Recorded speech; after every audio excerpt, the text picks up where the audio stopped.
आजकल आप हर चुनाव के बाद टीवी पर रिजॉर्ट पॉलिटिक्स देखते हैं। विधायकों को रातों रात बसों में भरकर दूसरे राज्यों के होटलों में ले जाया जाना, अचानक सुबह सुबह सरकारें पलट जाना और पर्दे के पीछे करोड़ों के सियासी सौदे होना।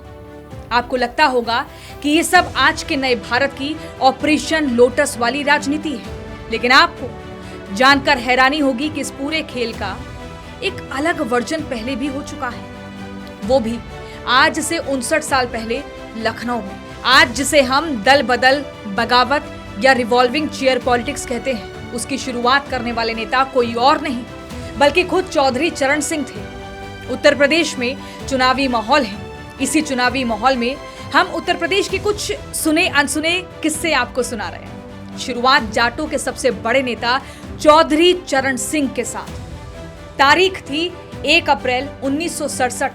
जगह लखनऊ के उत्तर प्रदेश विधानसभा। बाहर अप्रैल की तपती धूप, लेकिन विधानसभा के भीतर का सियासी पारा उससे भी कहीं ज्यादा गर्म था। कांग्रेस के कद्दावर नेता चंद्रभानु गुप्ता यानी सीबी गुप्ता को मुख्यमंत्री बने अभी जुम्मा 18 दिन ही हुए थे। सदन में राज्यपाल के अभिभाषण पर धन्यवाद प्रस्ताव पास होना था। कांग्रेस पूरी तरह आश्वस्त थी कि बहुमत उनके पास है और दिल्ली में बैठी इंदिरा गांधी को लग रहा था कि देश के सबसे बड़े सूबे उत्तर प्रदेश पर उनका नियंत्रण सुरक्षित है। लेकिन तभी सदन में एक ऐसी आवाज गूंजती है जो न सिर्फ लखनऊ के सिंहासन को हिला देती है बल्कि लुटिया से दिल्ली की चूल्हे हिला देती है। कांग्रेस के ही एक बेहद कड़क, बेदाग और सबसे बड़े किसान नेता अपनी सीट से खड़े होते हैं और बेहद शांत लेकिन वज्र जैसी भारी आवाज में कहते हैं, मैं और मेरे साथी अब इस भ्रष्ट सरकार के साथ नहीं हैं। हम सदन से वॉकआउट कर रहे हैं। ये आवाज थी चौधरी चरण सिंह।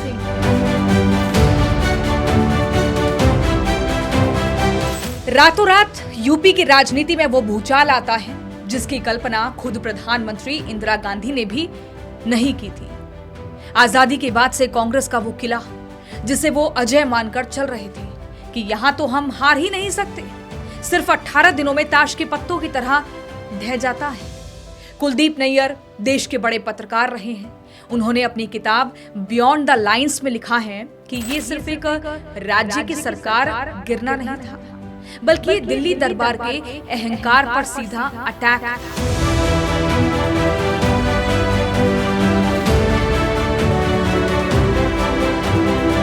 और ये कहानियां कोई बनी बनाई नहीं है। इतिहास के पन्ने इस बात की गवाही खुद देते हैं कि यही कहानियां बताएंगी कैसे एक किसान का बेटा लखनऊ के तख्ता पलट से निकलकर देश के प्रधानमंत्री की कुर्सी तक पहुंचा। बंद कमरों में क्या खिचड़ी पकी, कैसे वो दूसरी बार मुख्यमंत्री बने और कैसे उन्होंने इंदिरा गांधी को उन्हीं के खेल में मात दी। चलिए इतिहास के उस सफर पर चलते हैं जहां से देश में गठबंधन युग की शुरुआत हुई। इस महातख्ता पलट की कहानी तब समझ आएगी जब आप ये जानेंगे कि चौधरी चरण सिंह असल में कौन थे। 23 दिसंबर 1902 को मेरठ के बाबूगढ़ छावनी के पास नूरपुर गांव में एक मिडिल क्लास किसान परिवार में जन्मे चरण सिंह पेशे से वकील थे। उन्होंने आगरा यूनिवर्सिटी से कानून की पढ़ाई की थी। 1929 में वो महात्मा गांधी के आह्वान पर आजादी के आंदोलन में कूद पड़े।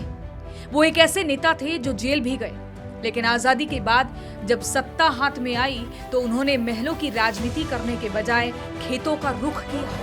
हरिजन लोग, आदिवासी लोग, भूमिहीन लोग, बेरोजगार लोग या जिनके पास कम रोजगार और अपने देश के 50% से अधिक किसान जिनके पास केवल 1 हेक्टेयर जमीन है, 4 बीघे जमीन से कम है, इन सब की तरफ गवर्नमेंट का विशेष ध्यान होगा।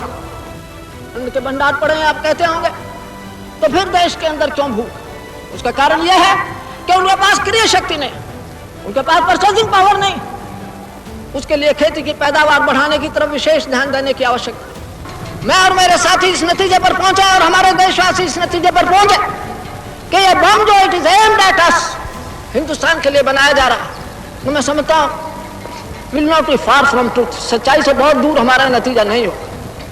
हमने तय किया हुआ था, आज तक हमारा यही फैसला है कि हम बम नहीं बनाना चाहते। बम बनाने की दौड़ में हम नहीं पड़ना चाहते, लेकिन अगर पाकिस्तान अपने इस इरादे पर कायम रहा और बम इकट्ठे करने की कोशिश करता रहा तो मुझको, मेरे साथियों, पॉल आर ब्रॉस ने चौधरी साहब पर एक किताब लिखी। उसमें वो कहते हैं कि चरण सिंह भारतीय राजनीति के उन चुनिंदा और दुर्लभ नेताओं में से थे जो अपनी शर्तों पर जीते थे और जिनके दामन पर कभी भ्रष्टाचार का एक दाग तक नहीं लगा। उनकी राजनीति के दो सबसे बड़े और अटूट स्तंभ थे, किसानों का आर्थिक उत्थान और भ्रष्टाचार से कड़ा समझौता। सिर्फ किताब ही नहीं, खुद चौधरी साहब ने भी सीधे इस मसले पर सरकारों को चुनौती दी।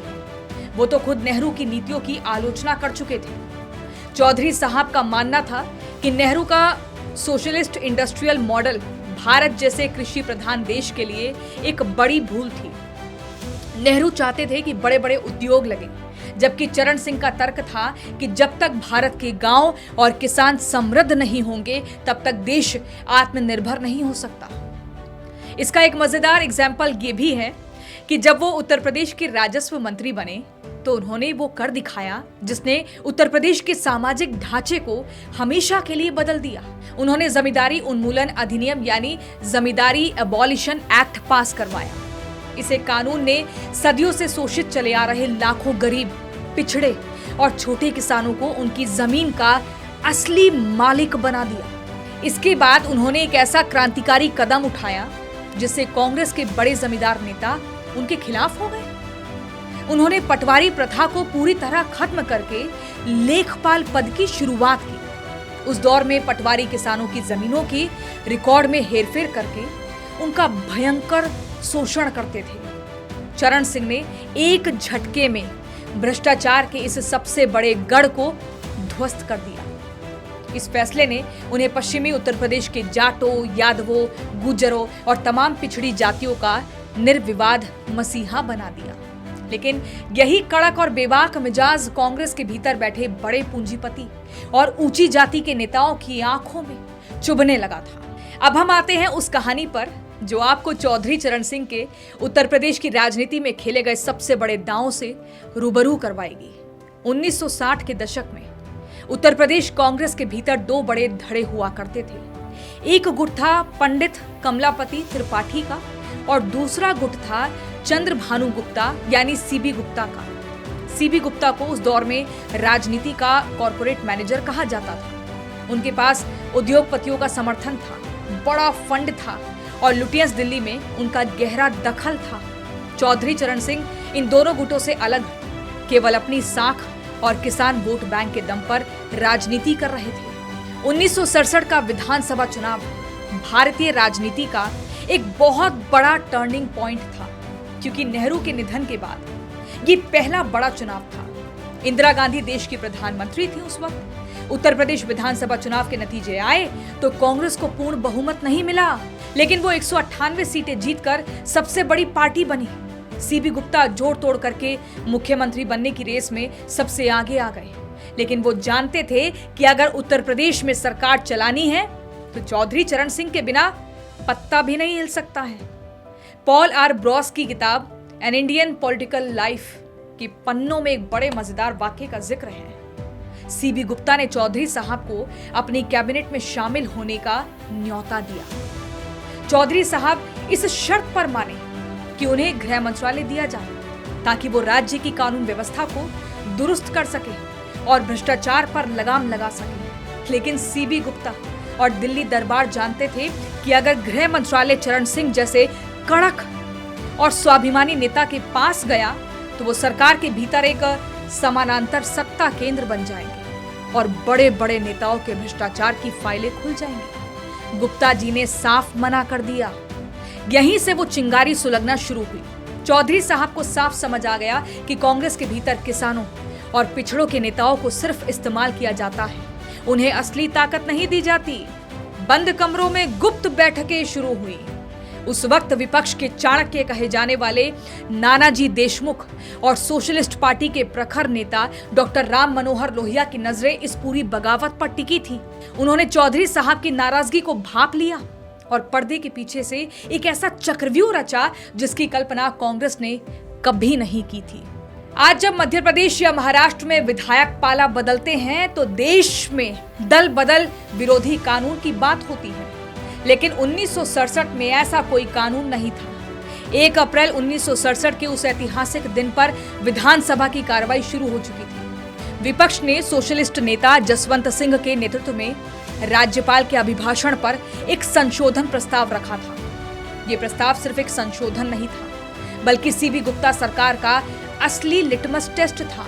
सीबी गुप्ता अपनी सीट पर आराम से बैठे मुस्कुरा रहे थे। उन्हें लग रहा था कि उनके पास नंबर गेम पूरा है। तभी सदन में सन्नाटा छा जाता है। चौधरी चरण सिंह अपनी सीट से खड़े होते हैं। उनके खड़े होते ही कांग्रेस के 16 और विधायक अपनी सीटों से खड़े हो जाते हैं। पूरी कांग्रेस बेंच में हड़कंप मच जाता है। सीबी गुप्ता के चेहरे की हवाइयां उड़ जाती हैं। चौधरी साहब ऐलान करते हैं कि वो कांग्रेस के तानाशाही और किसान विरोधी रवैये के खिलाफ बगावत कर रहे हैं। वो 40 साल पुराना कांग्रेस से अपना नाता तोड़ रहे हैं और उन्होंने अपनी नई पार्टी जन कांग्रेस का गठन कर लिया है। यहीं से भारतीय राजनीति को एक नया मुहावरा मिला, आया राम गया राम। ये वो दौर था जब एक एक दिन में विधायक 3-3 पार्टियां बदल लेते थे। सदन में तुरंत वोटिंग होती है। सीबी गुप्ता सरकार के पक्ष में 215 वोट पड़ते हैं, जबकि विपक्ष और चरण सिंह के गुट को मिलाकर 227 वोट मिलते हैं। सीबी गुप्ता की सरकार सिर्फ 18 दिन में औंधे मुंह गिर जाती है। इसके बाद जो हुआ उसने भारतीय लोकतंत्र का इतिहास हमेशा के लिए बदल दिया। कांग्रेस को सत्ता से बेदखल करने के लिए धुर विरोधी विचारधाराएं एक साथ आ गई। आज हम केंद्र में एनडीए की सरकार देखते हैं या विपक्ष में इंडिया ब्लॉक देखते हैं, जहां अलग अलग विचारधारा के लोग सिर्फ सत्ता के लिए साथ आते हैं। 1967 की संवित सरकार भी ऐसी ही थी। एक तरफ दक्षिणपंथी भारतीय जनसंघ थी तो दूसरी तरफ कम्युनिस्ट और सोशलिस्ट पार्टियां थी। इन सब ने मिलकर संयुक्त विधायक दल का गठन किया और सर्वसम्मति से चौधरी चरण सिंह को अपना नेता चुना। 3 अप्रैल 1967 को चौधरी चरण सिंह उत्तर प्रदेश के पहले गैर कांग्रेसी मुख्यमंत्री के रूप में शपथ लेते हैं। लखनऊ की सड़कों पर नारे गूंज रहे थे, नहले पर दहला, चौधरी चरण सिंह पहला। लेकिन चौधरी साहब आज के नेताओं जैसे नहीं थे कि कुर्सी के लिए सब बर्दाश्त कर लें। जब कम्युनिस्टों ने कुछ ऐसी मांगे रखी जो उनके सिद्धांतों के खिलाफ थी, तो उन्होंने साफ कह दिया कि मैं मुख्यमंत्री की कुर्सी लात मार सकता हूं, लेकिन अपने नियम और कानून की साख से समझौता नहीं कर सकता।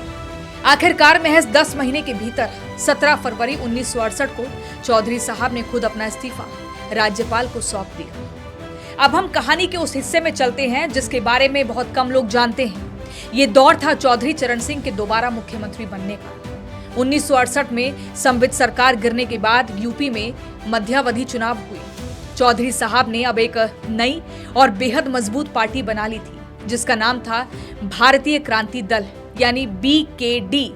इस चुनाव में बीकेडी एक बहुत बड़ी ताकत बनकर उभरी। उधर दिल्ली में एक बहुत बड़ा भूचाल आ चुका था। 1969 में कांग्रेस 2 धड़ों में टूट चुकी थी, इंदिरा गांधी की कांग्रेस और मोरारजी देसाई व सिंडिकेट की कांग्रेस। इंदिरा गांधी को अपनी सत्ता बचाने के लिए राज्यों में मजबूत क्षेत्रीय छत्रपों की सख्त जरूरत थी। उत्तर प्रदेश में सीबी गुप्ता पुरानी कांग्रेस यानी कांग्रेस ओ के साथ मिलकर सरकार चला रहे थे, लेकिन उनकी सरकार अल्पमत में आ रही थी। फरवरी 1970 में लखनऊ में एक बार फिर से शह और मात का खेल शुरू हुआ। इस बार इंदिरा गांधी की कांग्रेस आर के बड़े नेता कमलापति त्रिपाठी खुद मुख्यमंत्री बनना चाहते थे, लेकिन इंदिरा गांधी जानती थी कि अगर यूपी में पुरानी कांग्रेस को पछाड़ना है तो उन्हें चौधरी चरण सिंह के किसान कार्ड और उनकी बेदाग छवि की बैसाखी की जरूरत पड़ेगी। 15 फरवरी 1970 को ऑल इंडिया कांग्रेस कमेटी के कोषाध्यक्ष और इंदिरा गांधी के दूतों ने पर्दे के पीछे से भारतीय क्रांति दल के साथ एक गुप्त समझौता किया।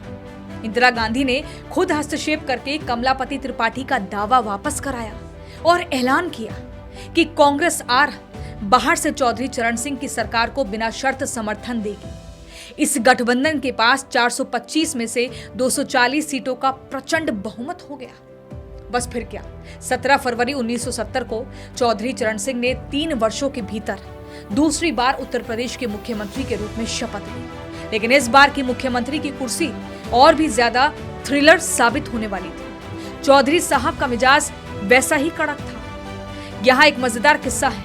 चौधरी साहब ने इस छोटे से कार्यकाल में सांप्रदायिक दंगों के लिए कुख्यात उत्तर प्रदेश में कानून व्यवस्था को इतना कड़ा कर दिया था कि दंगे शून्य हो गए थे। उनका मशहूर भाषण था, अगर सूबे का मुख्यमंत्री खुद ईमानदार है तो किसी अदने से सिपाही की हिम्मत नहीं जो किसी अपराधी से रिश्वत ले सके। लेकिन इंदिरा गांधी के साथ उनका ये सफर ज्यादा लंबा नहीं चला। इंदिरा गांधी चाहती थी कि चौधरी साहब अपनी पार्टी बीकेडी का विलय कांग्रेस आर में कर दें। स्वाभिमानी चरण सिंह ने अपनी पार्टी के वजूद को खत्म करने से साफ मना कर दिया। टकराव तब और बढ़ गया जब राज्यसभा में चौधरी साहब की पार्टी के 3 सांसदों ने इंदिरा गांधी द्वारा राजा महाराजाओं की प्रिवी पर्स यानी शाही भत्ते को समाप्त करने वाले प्रस्ताव के विरोध में वोट डाल दिया। इंदिरा गांधी तिलमिला गई। नतीजा ये हुआ कि महज 7 महीने के भीतर 29 सितंबर 1970 को यह समर्थन टूट गया और दोनों दलों के रास्ते हमेशा के लिए जुदा हो। ये तो आपने सुना ही है, दिल्ली की गद्दी का रास्ता उत्तर प्रदेश से होकर निकलता है। चौधरी चरण सिंह ने ये साबित भी किया। उत्तर प्रदेश की सियासत के इस कड़े इम्तिहान ने चौधरी चरण सिंह को राष्ट्रीय राजनीति का एक ध्रुव बना दिया था। अब वो सिर्फ उत्तर प्रदेश के नेता नहीं थे, बल्कि पूरे उत्तर भारत के किसानों और पिछड़ों की आवाज बन चुके थे। साल आया 1975। इंदिरा गांधी ने देश पर आपातकाल यानी इमरजेंसी थोप दी। चौधरी चरण सिंह को भी जेल में डाल दिया गया। लेकिन जेल की उन सलाखों ने विपक्ष को वो ताकत दी जो आज तक नहीं मिली थी। 1977 में जब इमरजेंसी हटी तो जयप्रकाश नारायण के नेतृत्व में देश की तमाम गैर कांग्रेसी पार्टियों का विलय हुआ और जन्म हुआ जनता पार्टी का। इस पार्टी की रीढ़ की हड्डी थे चौधरी चरण सिंह और उनके साथ जुड़ा करोड़ों किसानों का वोट बैंक।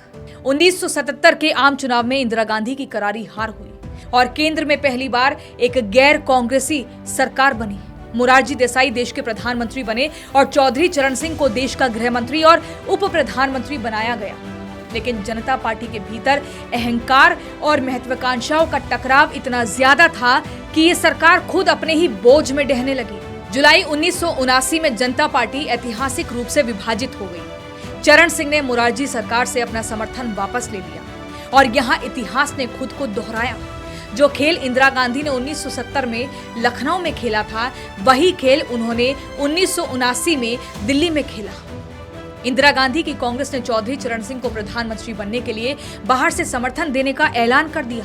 28 जुलाई 1979 को चौधरी चरण सिंह ने भारत के 5वें प्रधानमंत्री के रूप में शपथ ली। मेरठ के नूरपुर गांव के एक गरीब किसान के बेटे ने दिल्ली के 7 रेसकोर्स, जो कि अब लोक कल्याण मार्ग है, पर कब्जा कर लिया था।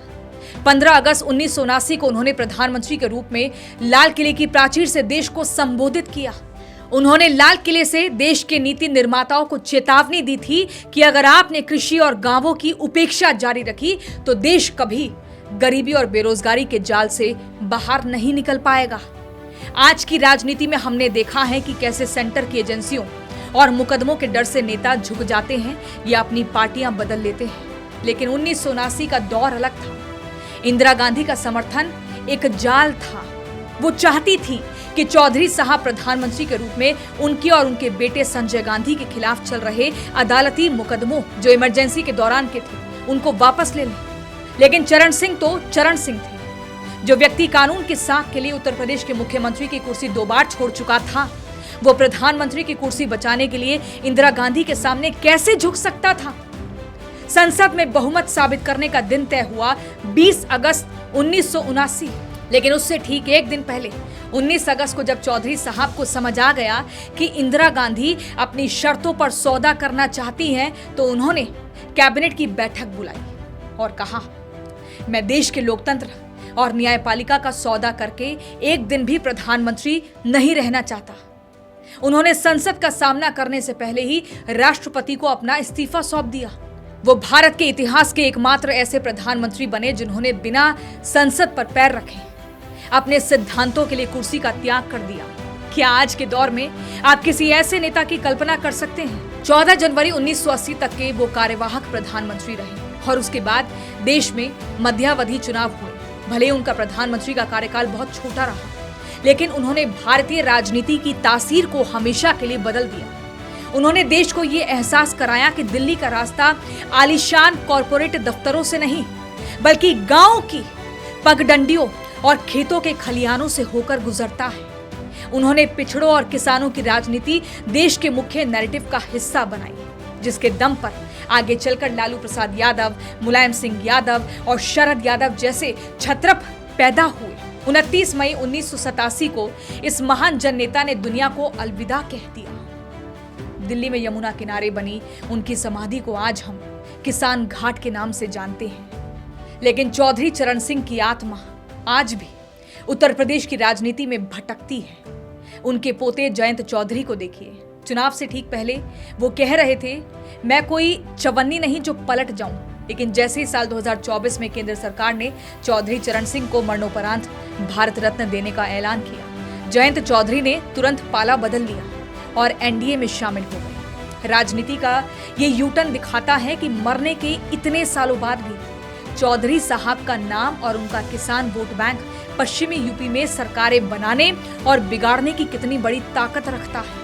आज की तारीख में भी देश की कोई भी बड़ी राजनीतिक महाशक्ति चौधरी साहब के नाम, उनकी विरासत और उनके वैचारिक किसान वोट बैंक को नजरअंदाज करने का जोखिम नहीं उठा सकती।